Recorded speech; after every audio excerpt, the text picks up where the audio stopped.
Good afternoon, ladies and gentlemen. Our case study is on the revolution, OVO's role in revolutionizing Indonesia's payments industry, and this might actually be a response to Dr. Nam's suggestions of the unbanked population in Indonesia. So my name is Truston, and presenting with me today is Naura.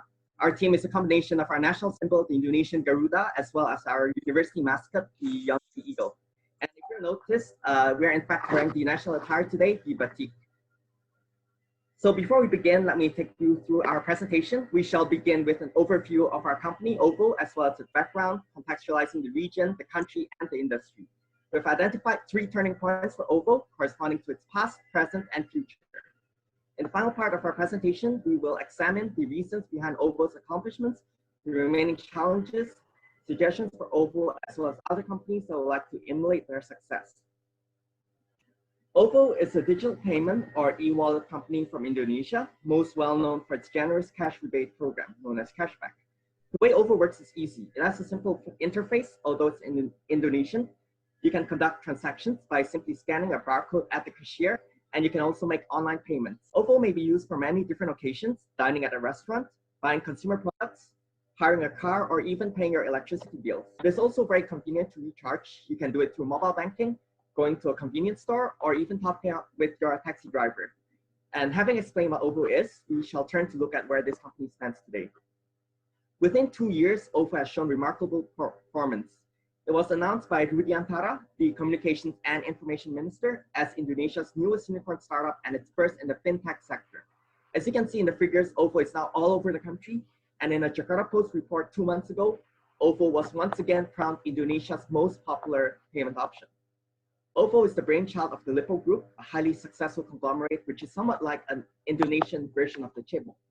And it began as a payment method for parking lots and other services by Lippo, but it remained largely independent and took on a life of its own.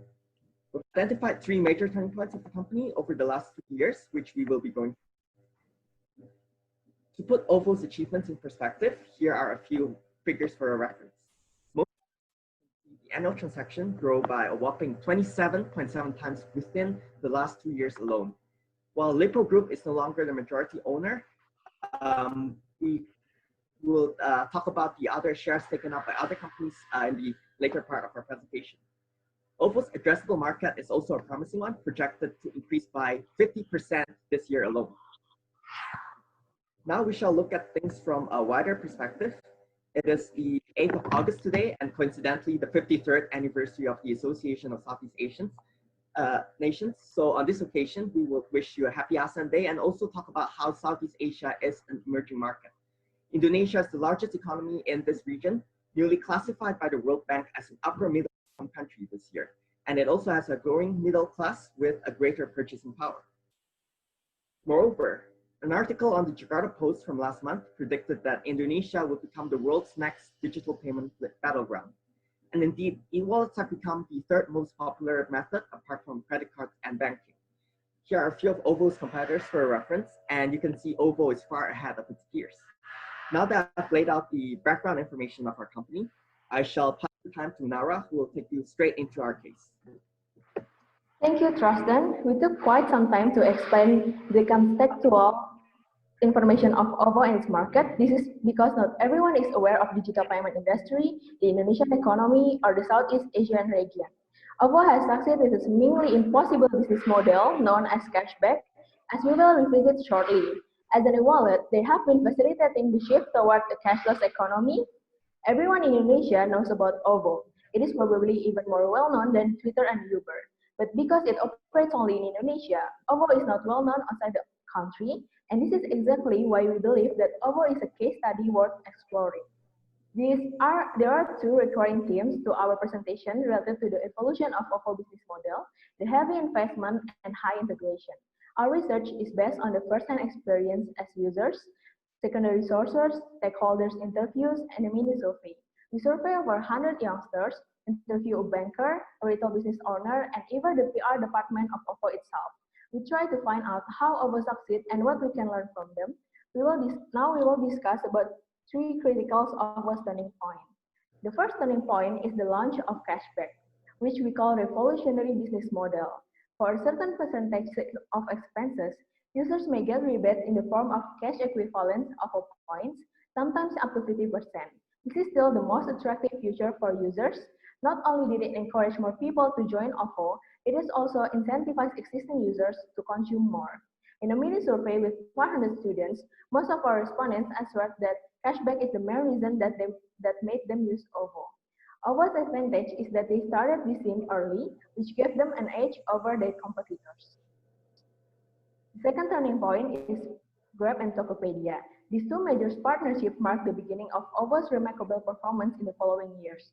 Grab is like the Uber of Southeast Asia, and a very convenient feature as a result of OVO's partnership with them is that passengers can now top up their OVO balance with the drivers. They also partner with Tokopedia, Indonesian e-commerce giant, commonly referred as Amazon of Indonesia. Compared to mobile banking and credit cards which need verification, OVO is much more convenient payment method online. Suddenly, OVO had access to large number of users and high transaction volume, and both Grab and Tokopedia were becoming a unicorn before OVO. Finally, our third turning point came last year. It is the new microfinance feature known as OVO Pay Later, which we believe might be the future of OVO. Up until now, OVO has been burning a lot of money in its cashback program. Microfinancing could be the opportunity of turning it into profit-generating business. There is also social impact dimension to this. OVO's PR department responded to us that it is their goal to improve the financial inclusion in the country. So, how can OVO achieve outstanding performance in just 3 years? We have concluded 4 major success factors. These are all backed by our first-hand observation as users, as well as primary and secondary sources. The first 3 have already been covered in our previous explanation, but it is important to acknowledge that OVO's success did not occur inside a vacuum. Indonesians have a higher marginal propensity to consume as compared to other countries. The population is young and tech-savvy, and the proportion of income spent on consumption continues to rise. Banks in Indonesia offer low interest rate for deposits. They can only get less than 1% from the annual interest, while they can get at least 10% from each transaction using OVO. This benefit is instant and tangible. While OVO has been tremendously successful in this country, it is not without its challenges. First and foremost, the sustainability of OVO's business model is a major question. The Lipo Group burned $50 million each month trying to maintain its cashback program. They eventually sold a majority of their stake in OVO. One of our interviews, Mr. Rinaldi, called the digital payment industry a bloodbath between OVO and its competitor. OVO's primacy came with a huge price tag. Second, as Indonesia is still developing country, certain areas may not have a good internet infrastructure, and the people living there might not have sufficient knowledge of digital payment. This will be a bottleneck for OVO's expansion. Third, there is this saying, if the product is free, you are the product, and OVO services are even better than free because you get money from cashback. People may question how their personal information is being used, whether big data will be utilized to analyze user transaction records and sell them. Finally, there might be concern over the security of OVO system. While OVO itself has not been involved in any security breaches, and this is rather big concern in Indonesia in general. I have brought you through an overview of the history of OVO, analyzing reasons behind its success and the remaining challenges of OVO faces. Truston will pick up from here and talk to you about the way forward. Thank you, Naura. It is a good opportunity right now for OVO to step up their corporate governance. As an e-wallet company, OVO has access to the wealth and privacy of its users. People will want to know how their information might be used, and this could be establishing a CG framework to address such concerns. Due to the education level in certain segments of society, there has been numerous cases of OVO users falling victim to scams, and better user education might be needed, and this could help prevent users from being scammed. The OVO interface is only available in Indonesian and in Indonesia, which makes it very difficult. 3 minutes left. Even for expats who use OVO, they might delete it as soon as they leave.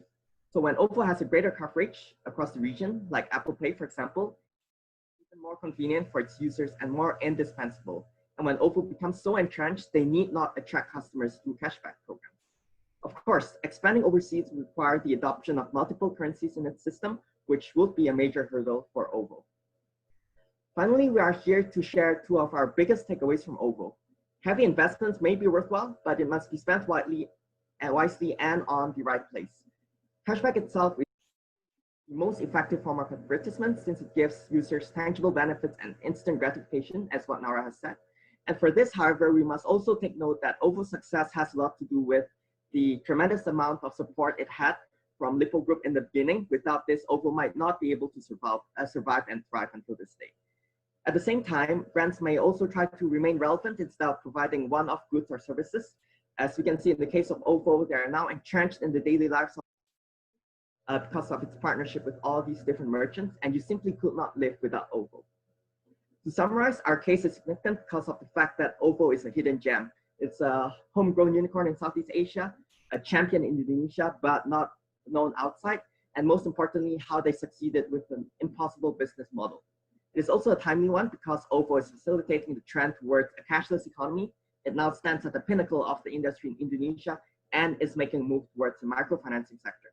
We have given you a well-organized presentation with each section closely related to one another, as well as a contextualized introduction. We have highlighted 3 of OVO's turning points, covering its past, present, and future.